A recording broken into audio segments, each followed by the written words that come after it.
Assalamualaikum warahmatullahi wabarakatuh. Kami dari kelompok 4 yang beranggotakan 2 anak, yaitu Zaini Sibti Nihayah dan Evi Uswatun Hasanah. Di presentasi kali ini, kami akan mempresentasikan PPT kami yang berjudul Hadis, Sunnah, Khabar, dan Asar. Yang pertama adalah hadis. Secara etimologi atau bahasa, hadis berasal dari bahasa Arab hadasa yahdusu hudusun hadasatun hadisun mahdusun, yang memiliki arti baru, dekat, dan kabar atau berita.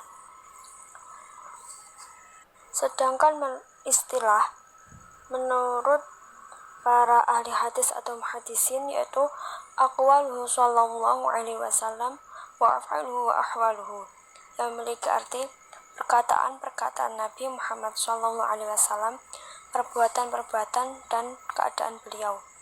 Sedangkan menurut istilah usuluyin atau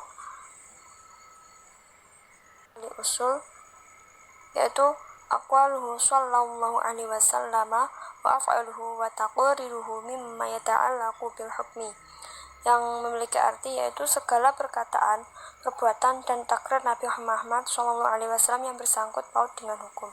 Jadi semua perkataan, perbuatan, keadaan, dan ketetapan beliau itu disebut dengan hadis. Dari uraian yang saya sampaikan tadi, dapat diambil kesimpulan bahwa hadis itu adalah sesuatu yang disandarkan harus kepada Nabi Muhammad SAW. Yang kedua, penyandarannya sesuatu tersebut setelah Nabi Muhammad diangkat menjadi Nabi dan Rasul. Jadi sebelum Nabi diangkat itu tidak termasuk hadis. Nabi diangkat menjadi Rasul kan ketika umur 40 tahun ya, berarti sekitar 40 tahun ke atas. Kemudian sesuatu yang disandarkan mencakup perbuatan, perkataan, persetujuan, dan ketetapan beliau.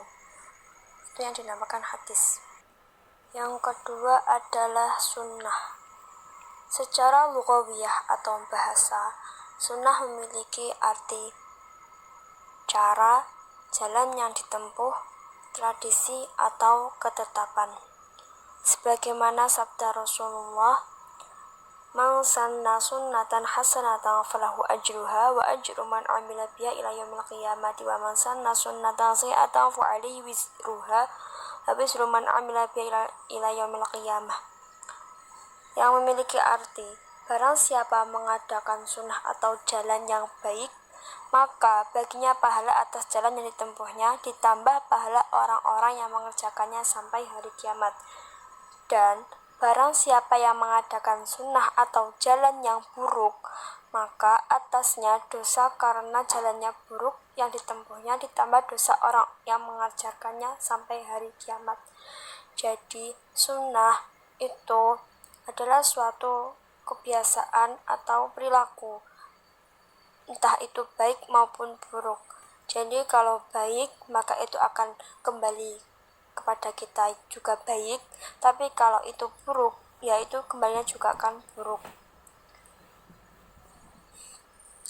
Definisi sunnah itu lebih luas dari hadis. Kalau sunnah itu segala perkataan, perbuatan, takrir, dan juga sifat-sifat serta perilaku Nabi sebelum dan sesudah diangkat menjadi Rasul, Nabi dan Rasul. Sedangkan para ahli fuqaha, para ahli fikih itu mendefinisikan sunnah sebagai segala sesuatu yang dikerjakan mendapatkan pahala, dan apabila tidak dikerjakan atau ditinggalkan itu akan tidak akan dikenakan siksa atau dosa. Seperti kita belajar fikih kan, kalau wajib itu dilaksanakan dapat pahala, kalau ditinggal dosa. Kalau sunnah kan kalau dikerjakan dapat pahala, tapi kalau ditinggalkan itu tidak apa-apa.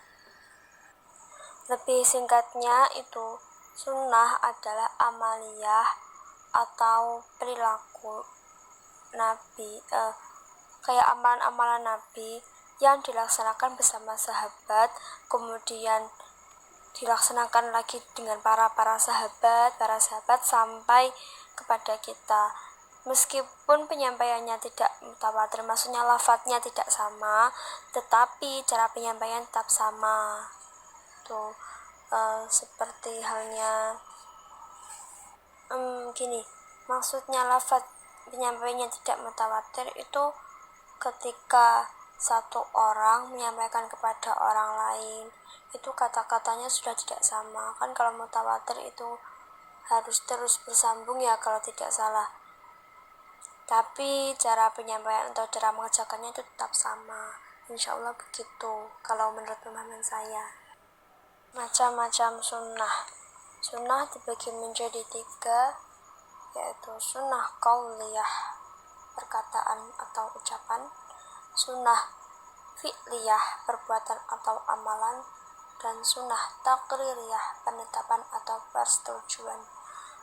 Sudah jelas ya, kalau qauliyah itu perkataan atau ucapan Nabi Muhammad SAW, fi'liyah itu perbuatan atau amalan yang dikerjakan Nabi Muhammad SAW, dan taqrir itu penetapan atau persetujuan Nabi Muhammad SAW, yang baik itu pendapat dari para sahabat, kemudian setuju Nabi maupun persetujuan dari Nabi sendiri. Khobar menurut bahasa artinya sama dengan hadis, yaitu segala berita yang disampaikan oleh seseorang kepada orang lain. Sedangkan pengertian khobar menurut istilah yaitu antara satu ulama dengan ulama lain yang berbeda pendapat. Atsar menurut pendekatan bahasa sama artinya dengan khobar, hadis, dan sunnah. Sedangkan menurut istilah yaitu segala sesuatu yang diriwayatkan oleh sahabat dan juga disandarkan oleh perkataan Nabi Muhammad. Persamaan. Di sini maksudnya persamaan antara keempat istilah tadi ya, dari sunnah, hadis, khabar, dan asar. Jadi keempat istilah tadi itu memiliki persamaan. Yang pertama, bersumber atau datanya dari Nabi Muhammad SAW. Yang kedua, sama-sama dijadikan sebagai sumber hukum kedua. Yang ini maksudnya yang sunnah dan hadis ya. Yang ketiga, muradif atau punya pengertian yang sama. Jadi keempat istilah tadi itu hampir memiliki pengertian yang sama. Kemudian perbedaan sunnah, hadis, khabar, dan atsar. Yang pertama adalah sunnah. Sunnah disandarkan kepada Nabi, sahabat, dan umat manusia pada umumnya. Yang kedua adalah hadis. Hadis hanya terbatas kepada apa yang datang dari Nabi Muhammad. Yang ketiga adalah khobar. Khobar datang dari Nabi dan selain Nabi. Setiap hadis adalah khobar, tetapi tidak setiap khobar adalah hadis. Yang keempat adalah atsar. Atsar lebih sering digunakan untuk sebutan bagi perkataan sahabat Nabi Muhammad, tetapi kadang-kadang juga dinisbahkan kepada Nabi. Problem definisi. Setelah saya dan juga teman saya setelah kami membaca lebih dalam tentang hadis, sunnah, khabar, dan asar, kami menyimpulkan problem-problem definisi atau masalah-masalah terhadap definisi itu terdapat 4. Maksudnya kami menemukan 4 problem. Yang pertama yaitu keempat istilah tersebut sama-sama datang dari Nabi, sehingga kita menjadi bingung dalam menentukan mana hadis, sunnah, khabar, atau asar. Maksud saya ini bingungnya ketika dituangkan dalam sebuah tulisan. Kan kalau ketika ditulis itu, ketika bentuk tulisan kata-katanya kan hampir mirip. Jadi kalau semisal ingin menentukan, lah ini sunnah, yang ini loh sunnah, yang ini loh hadis, yang ini loh khabar, yang ini loh asar, sedikit rada bingung soalnya kata-katanya hampir sama.